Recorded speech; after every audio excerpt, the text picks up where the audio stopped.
Welcome to the Paisans Podcast. We're your hosts, the brothers from other mothers, Dante, Dave, and Sark. Join us as we talk about current events, our wives, kids, or whatever else life is throwing at us this week. With the Paisans, you're with family. Beautiful. So I wanted to talk to you guys about MDMA therapy because in the last year, I've personally experienced it, and it's been the most amazing, life-changing thing. And somebody, a very smart person, said to me, it's like you're evangelizing. And I was like, you're right. I bristle at that word. I don't like that word it's got all that stuff packed into it. But I was like, but at the same time, I can't deny it. You're right. That's what I am doing. I'm evangelizing because I feel like it's been that amazing. And I only evangelize to people who I think can benefit from it. So I'm not evangelizing to you two. I'm sharing with you because the context of the podcast, I think it's worthwhile to talk about it. And I have some clips from a whole bunch of things that I ended up finding in Instagram Reels. So they're short clips where people are talking about this. But what's really fascinating about it is just how many of them are in the medical profession. They're professionals. It's done from a very scientific lens. The concept is that MDMA helps particularly with trauma. So PTSD and other types of trauma. And it not only helps, but it actually creates recovery. And it's like these profound results that they haven't seen with anybody else. And this is probably something many of us have heard about, say from Joe Rogan, because I know at different times he's had people on where he's talked to veterans, for example, who are benefiting from different types of psychedelics. And I know that do you remember the name of that other drug? It's not MDMA. It's or psilocybin. No, ayahuasca is one of them. Psilocybin is another one, but specifically the drug that they were talking about, ibogaine. It's called ibogaine, and 5-MeO-DMT. Yes, to treat PTSD, traumatic brain injuries, and depression. And the results they get are amazing. And finding that out doesn't surprise me in the least because the brevity of my experience is like, oh yeah, it doesn't surprise me that this could heal people because that's how it feels. I feel healed, really. And part of it is realizing and understanding what trauma really means. And I hate to use diagnosis words because they're overused. You know what I mean? So maybe I shouldn't say trauma, but just experiencing really scary stuff at a young age, stuff that is very hard for a young person to process. And so you don't process it right. You come up with a narrative, as we say, and then that narrative isn't true, but you sort of live by that narrative. It's a very, very sort of consistent reaction that humans have to what we would call trauma, particularly at a young age. So MDMA gives you the ability to start face those traumas. So let's take a couple of videos and just watch a couple of people, and you can see some of these people are not who you might think they would be. Let's see. Okay, let's look at this one. We were able to treat 4 patients with MDMA assisted therapy legally, yes. We had 4 patients between 54 and 72. All had moderate to severe PTSD for decades. They had all tried medicines. They'd all tried psychotherapy. In some cases, maybe it had helped in certain ways, but it had not helped them get over the PTSD. After 3 sessions of MDMA and the supportive integration and prep sessions, none of them qualified for a PTSD diagnosis at the end of the protocol. They all kept saying, I just felt like I was broken, that I was going to be living with this. And they were all just so grateful to get their lives back. Instead of going out and encountering people in the world and being on the defensive because of their PTSD, they found that they were able to just be with people and to be able to share with people. And all those walls felt like they'd come down. So profound shifts in these folks' functioning and their mental health as a result of 3 sessions. Okay. A few things that are worth pointing out. as you hear what he said. First of all, Mhm.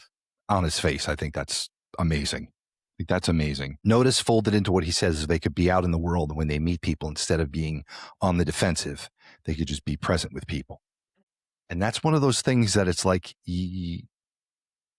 not everybody knows what that's like, because when people are living under this false narrative, they tend to be on the defensive because they're trying to maintain a world that isn't really real. It's like the classic projecting a persona that isn't actually who they are. It's just who they want the world to think they are, who they want the world to believe, to see them as. And the only person who thinks it works usually is that person. And I've heard, like, specifically with MDMA, and I guess just, I mean, you would know better than me, but I guess like at the biological level, it's forcing, the brain waves, the impulses to fire differently, because for such a long time of having a certain narrative, you're just going to be stuck firing down a certain set of pathways. That's the perfect segue to this clip. See that? Psychedelics are serotonin. A big Listen to dose, a big glug of serotonin all at once. What serotonin does is it provides you with this sense of complacency, of eudaimonia, of contentment. Serotonin is necessary to rewire areas of the brain. You can actually see it on MRI. Can I just confirm that, just on one point? You're not saying that psychedelics create serotonin. You're saying that they are the same. They're a serotonin mimicker. Okay. Yeah. They mimic serotonin. Yep. Think of it this way. You live on a mountain, okay? Mike, he's going to use the same analogy that you just touched on. With snow. And you have to every week go down to the general store at the base of the mountain. And you ski down there, and you ski down there, and you ski down there. And the snow falls, and you ski down there. And soon what you've done is you've created ridges in the snow for you to get down the hill. And they freeze. And soon the only way to get down the hill through the ridges that you've created, you are now basically in a rut. You have trapped into that path.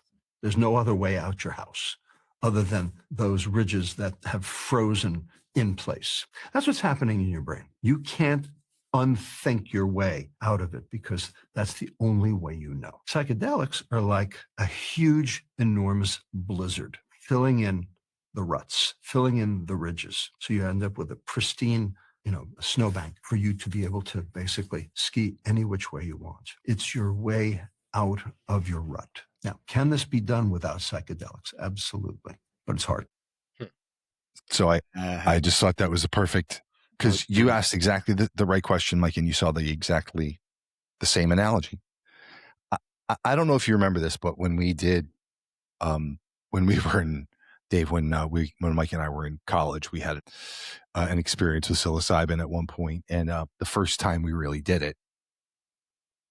And I remember describing it afterwards like the same thing. I think I described it as a field, a high grass field, and like it was like normally the paths that you would cut, you could just all of a sudden you could just cut any direction you wanted to. That's how it felt. It's like the same concept. And what he says is very true for MDMA as well. It doesn't hurt to walk outside of the rut. You can just walk into the deep snow. It's like no problem.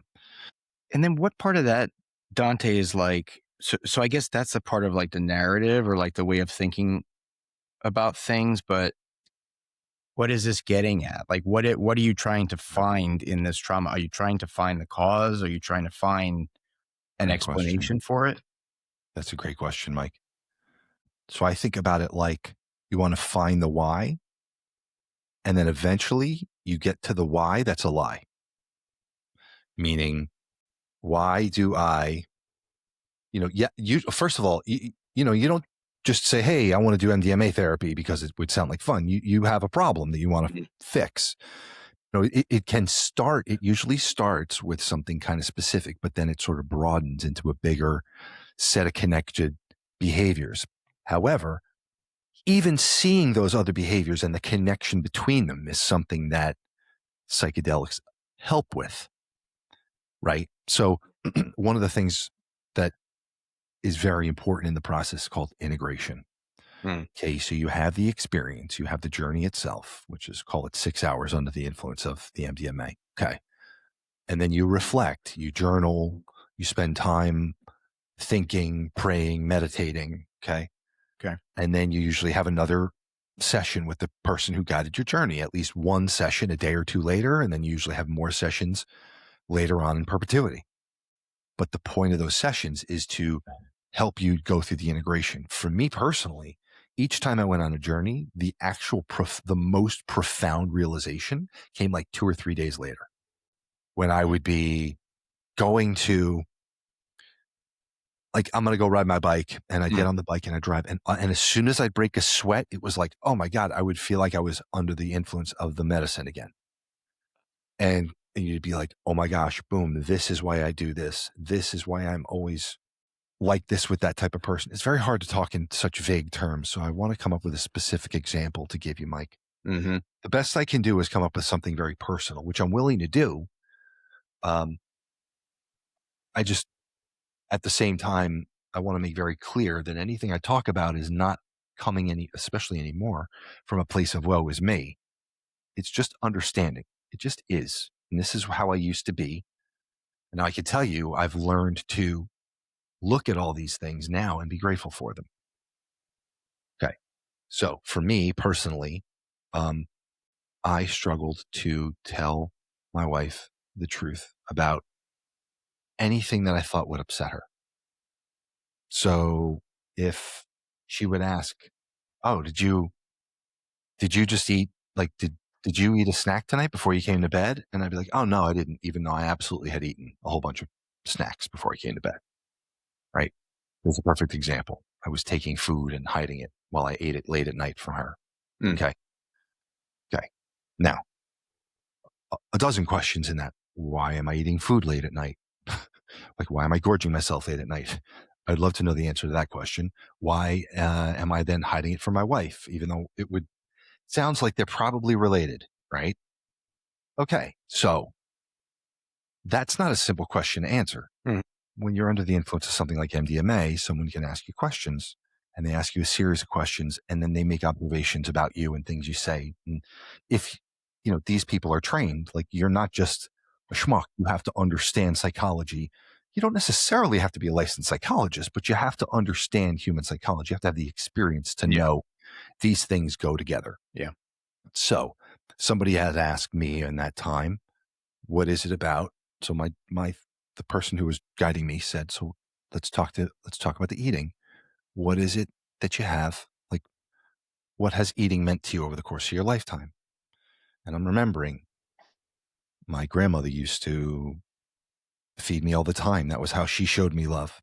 Oh yeah. She used to sneak me candy when my father wasn't looking, and she sort of would be like, shh. And that was another way that she showed me love. Okay. And then later on in my life, when I was a young teenager and I was very lonely, eating just for the sake of doing it became an oral fixation, because to put things in my mouth, I can actually remember that my mother would soothe me when I was little with a lot of little finger foods. Mm-hmm. So when I was like, finger foods. Well, guess what? That actually imprints on you, So later on in my life, finger foods, putting in things in my mouth. Yeah. It feels good in my mouth. You know what I mean? These are reasons why you smoke. And the truth is that your mouth you just got a ton of sensitivity. So all the different textures and flavors, I mean, it's addictive. And I hate to use that phrase, but you know what I'm saying? It's very powerful. Yeah. Yes. And ultimately I come to understand, you know what it is? It's love. These are the times when I can show myself love. Late at night, when everybody else, the rest of the world who draws on me and relies on me and needs me all day long, when everybody else who relies on me is finally in bed, then I can take time and soothe myself. And the way that I soothe myself was to eat junk food, and just watch random videos. And I, at a certain point, it's like I'm passing out and I'm in my office and I'm passing out with my computer in my lap while I'm watching YouTube videos about history or, whatever, couples therapies or whatever it would be. And I'm waking up at 1 o'clock in the morning. I'm like, why am I doing to myself? I'm miserable. Like, this doesn't feel good. Now I have to go upstairs 1:30 in the morning. I got to brush my teeth. My sleep is all disrupted. Like, none of this is healthy. I realize none of this is healthy. So how do I stop doing it? And there are those who would say you simply make the choice to stop. I was like, yes, you're right. I wasn't strong enough to simply make the choice to stop. I needed to understand why.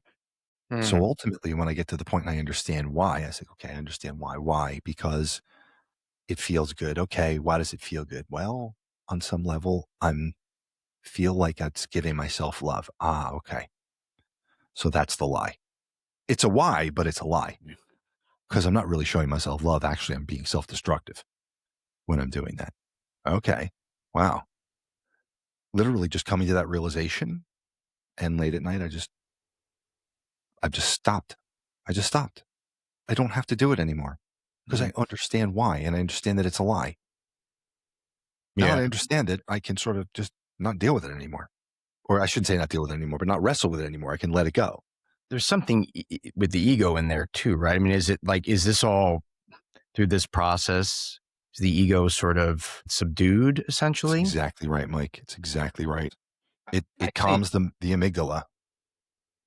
When it comes to therapy, if you ever want to make change, regardless if it's MDMA or just even regular therapy, you have to kind of check your ego at the door. I don't think you can go in there with an ego and come away with anything from any sort of therapy session, whether you have MDMA or not. True. But that's easier That said was- than done. Yeah, because that was my experience with just regular therapy, which I thought was helpful for me. Just like you can't really, you're probably going to hear some things about yourself that you don't really agree with or wanna hear? you want to hear, maybe more than anything. Because I think I was thinking back to what you were saying about the food and how your mother used to kind of sneak you finger foods, and grandma used to sneak you food behind dad's back, which I mean I can like totally relate to that one. So like, I'm thinking, you didn't need the MDMA to remember that, right? Like you remember that stuff happening. Sure. It's just more of like, what was the true impact it had on your life? It's about understanding why it has meaning. If that makes sense. Because if it doesn't have meaning, it's easy to just move beyond. Each of us has different problems at different depths. Okay. And some of us have some problems that are really deep, and it's sort of like an ocean. You got to dive deep, and the pressure gets deep, it gets hot, high down there. It's hot, it's like we were talking about the circles of hell. You got to get to the bottom of things. And at the bottom of things is where it's the hottest. It's where it's the most painful. But each time I did each success, what I did was I did one journey. I felt like I went so deep, but I knew that there was more I had to do. So I went and did another, and I felt like it went deeper, and it took me 4. After the 4th one, I was like, aha. For me, I got to what was at the bottom. And when I was able to understand that and release it, then for me, I had deep anger and resentment and bitterness, and so when I understood that, where it was coming from and why, I was able to release it and go, okay, right. And it's going to sound very elementary, but when it's your life, it's just not so easy to go there. For me, it was deep down believing that I wasn't enough. By the way, many of us struggle with not feeling like we're enough, but why is different for each of us. For me, it was, why wasn't I enough for my parents to stay together? And by the way, it's a lie. It had nothing to do with me. None of it had anything to do with me. No matter how good I was certainly never going to make that a reality. So again, Mike, what's the why? It's a lie. Ultimately, it's about looking at the things that I used to be very angry about and being able to say like, okay, now I see very differently. I can let it pass through me. I can actually be grateful because all the things that I experienced as a result of those are what made me who I am. Traditional therapy for those types of issues would ultimately aim for the same result, like even down to like biochemically, but just going to take way longer. Is that the idea? Yes, one of these clips, they say it's the equivalent of like 10 years worth of therapy in one session. That's wild. Because to get that deep, just living in your day-to-day life, coming and seeing somebody once, twice a week, it's just a lot. If you think about that, you have a 50-minute interaction with somebody, Mhm. right? I think most therapy sessions are 50 minutes long. It's like 50-minute interaction. Let's say 45 of that is actually like, all right, we're engaging. There's no small talk or chit chat, even if you're, just say the 50 minutes. You need a few minutes to sort of engage and then like get into things. And how Every many time. minutes can you actually spend diving? Yeah. It's like band practice when we used to practice for an hour. Like how much That's music right. did we actually play in the hour? So I think you guys know what you need to do to make a comeback with the band. It's just take a bunch of MDMA and start playing. 10 years of practice In 1 hour. session. Psychedelics when it comes to PTSD and other health issues. Have you guys talked about these therapies? I'm the first VA secretary to ever say yes. We've got 11 studies that are going on around VA and NVA with these right now. What we have seen the best success at is ones that are used in like a one-time treatment, MDMA treatment, and then a 2-week intensive counseling. Okay. In this whole setting so that they get it all. And we've seen numbers drop dramatically and stay over a year period. So we just got to build up time. It's going to be hard. Congress is a lot of older generation that believe drug bad. Okay. Except unless it's a prescription. And for some reason we have a happiness about that. That to me is very positive sign. It's a very positive sign because it's not a joke. It's actually backed by real science. So I wonder. that clip to me brings back something that was said in one of the early videos. I think the first one that the guy, that one that's in the top left corner right now. He mentioned that they had the couples in there that were diagnosed with moderate to severe PTSD. So when I think of a soldier, which is what that last guy was just talking about, I'm assuming. Yep. I can see obvious severe PTSD, but I guess I'm trying to. How do you diagnose someone, I guess, with like moderate to severe? And is it, I think it kind of goes back to the whole why thing, but is it one event? Is it a series of events that cause it? Is it different for everyone? And then how do you get from like moderate to severe over time? I mean, I guess everyone's story is different, but I guess you see a therapist and get diagnosed with that. And I'm just not really sure. That would be the official process, Dave, right? You'd get a diagnosis from a professional and they have criteria to meet to be PTSD. Okay. And he specifically even said by the end of this therapy, none of the people qualified for PTSD, to be diagnosed with PTSD anymore. Yeah, that's pretty crazy. Right? When you hurt your body, the doctor is not actually healing you. The doctor is helping your body to heal itself in different ways. So you get a scratch, your body below your level of conscious awareness will restore the order. And there's limits. We can't regrow a lost limb. But so the theory that we have in the classic psychedelics is that there's this similar self-healing mechanism in the psyche, in the mind. And that when you take psychedelics, we all know that at night we have dreams. And so there's a barrier between the conscious and the unconscious mind. And under sleep, sort of you have more of these feelings and thoughts. It's irrational in certain ways, but there's kind of an emotional logic to it. So psychedelics also reduce this barrier, the permeability of the barrier between the unconscious and the conscious mind is increased, and things come up. Memories come up, sometimes body sensations. If the memory is too traumatic or too difficult, a lot of times it'll come in the body. The body keeps the score. Under the influence of psychedelics, the therapy approach is to support whatever is happening. The person's unconscious is the guide. So things that we've been repressed or embarrassed about or shameful about or haven't thought about can come to the surface. So you can do processing of split off materials and then also draw strength from this sense of connection. The classic psychedelics are more this ego dissolution and opening up. And then MDMA is more ego strengthening in a way that you become less defensive so that then you can also see the wider world. I've never heard of strengthening ego, that's the idea of that is interesting to me. That sounds more like reaffirming what you believe, right? Like, yes, but he's got to mean that in more of the sense of like Healing it. yeah, healing it, or yeah, And that was and what he being was. able to That is control kind it. of what he started with. So I guess that makes sense. Yeah, Yeah. because classically you say the ego. I mean, the ego is the devil, which is, I think, just extreme way of saying it. But it's like the ego is always trying to work against you. The ego is always making the excuse for you. You know what I mean? The ego is always trying to blame somebody else. But if you understand it and you can see it that way, then you can sort of control it, heal it by seeing it and controlling it, if that makes sense. Mm-hmm.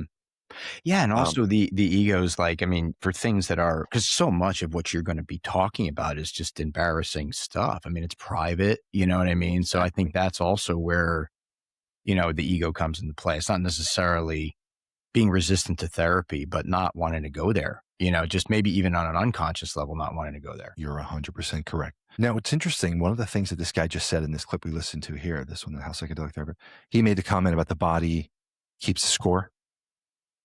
So you guys both know that I've had psoriasis for like 30 something years. Particularly on my shins, it's always been bad, like red and angry looking, It's basically cleared up.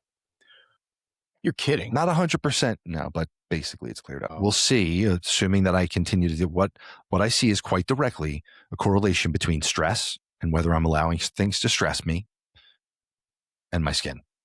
Like, very quickly. But when I'm properly managing my life and the stress in my life, it's just going away because I'm not holding in all that shit anymore.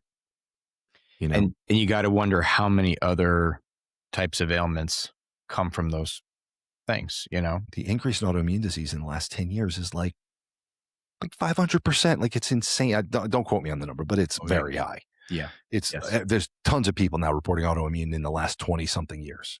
Look at just the number of drugs they have to treat psoriasis that you can see ads for on TV. A whole bunch of them. They got to be making money. So what's the legality of the MDMA treatments?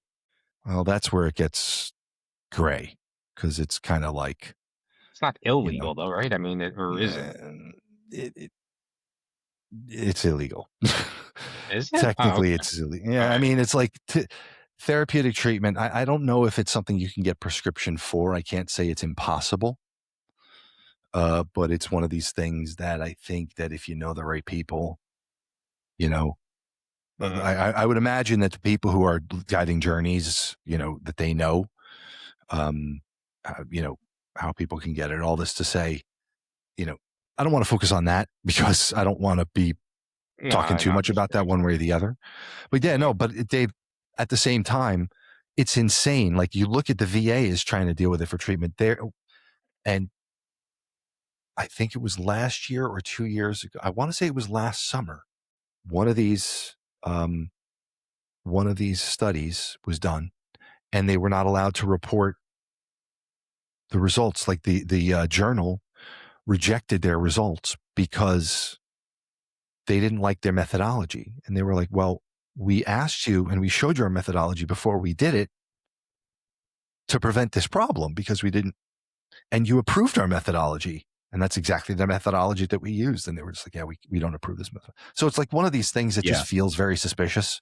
That could be money behind it too. It could be one of these big pharma guys or whatever is just greasing palms of these people. And it's like, don't accept that study.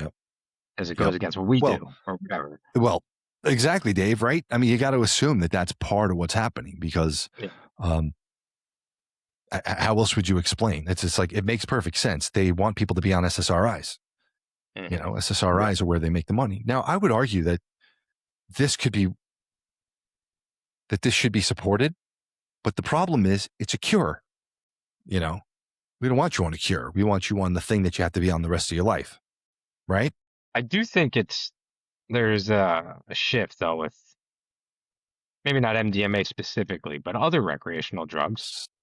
Psychedelics too. Yeah. I mean, well, first with In just general. marijuana. And it's like now, I mean, I could walk outside and I can see 5 different marijuana shops like within walking distance of my house now. It's pretty crazy. Which is like 5 years ago was not like that. But then also with psychedelics too, because I think podcasters have a huge impact on this too, because people like a Joe Rogan talk about it. And then, one of one of the videos you had up there that we never played was Andrew Huberman, who's been big on Rogan a few times. Oh yeah. So, and like I know he's a proponent of that stuff. So it's like Joe gets those people, but then it's a lot of other like the podcasters that are like kind of adjacent to him. Trauma is an event that fundamentally changes the way that our brain works for the worse. Okay, so not every bad event of our past is trauma, but events that change the way that we think, our emotional tone, or our behavior in ways going forward that are not adaptive for us, they don't serve us well. That's what really defines trauma. And when under the influence of MDMA, because of those parallel increases in dopamine and serotonin, people seem far more willing to both trust the therapist that they're talking about that trauma with, but also to trust their own ability to, quote unquote, go internal and think about the challenging thing or things, and therein to be able to explore new possibilities to essentially rewire their relationship to that trauma. I was going to ask you, does it also give you a level of, or have you found a level of compassion in this? Like, it sounds like you've let go of some of the anger, but it also sounds like the more you jump into these things, the more maybe you like uncover how people have done you wrong. So like, do you go through a period of some added level of anger, or does this sort of help you be more compassionate just by recognizing it? I think I had to go through the anger to get past it and then to get to the compassion. So when we talked about going down the rings of hell, going through, crawling down Satan's body, and then right at his waist, the whole world flipping. By the way, I have to say, I went back and I did some research. There's no mention of the devil's balls in Dante's Inferno. So I was completely wrong when I said that. I swear I read somewhere that somebody said that there was some reference to the devil's genitals, but I must have made that up because I went and I double checked that and triple checked that. But for the in the interest of humility and transparency and honesty, that's not in the book. So, but he does say as he crawls down just around where his waist is, that's where the whole world inverts. Yeah. So it's going to the hottest, that space. For me, I was so afraid to go to that anger because I would have said, it's not right, reasons for this, and there was reasons for that, and da-da-da-da-da-da. I'd blow up, and then I'm wondering, why am I blowing up at people? All the more reason to stay away from that anger. And so I'm more afraid of the anger, and so I'm trying harder to avoid the anger, but the anger keeps coming up in ways that I don't want it to. It's definitely not about, hey, the world has wronged me. I mean, I had a lot of that, and I had to unearth it. Once I unearthed it all, I'm like, okay, but the truth is this is all a lie. Like, the world hasn't wronged me. Actually, what it's done is it's honed me. And all these experiences were, I believe, God empowering me with the strengths and the knowledge that brought me to be who I am today. And one of the things I believe I'm supposed to do is share this information, because I really believe it can help people who otherwise feel like they can't be helped. Amen. Anyway, that's what I wanted to talk about tonight.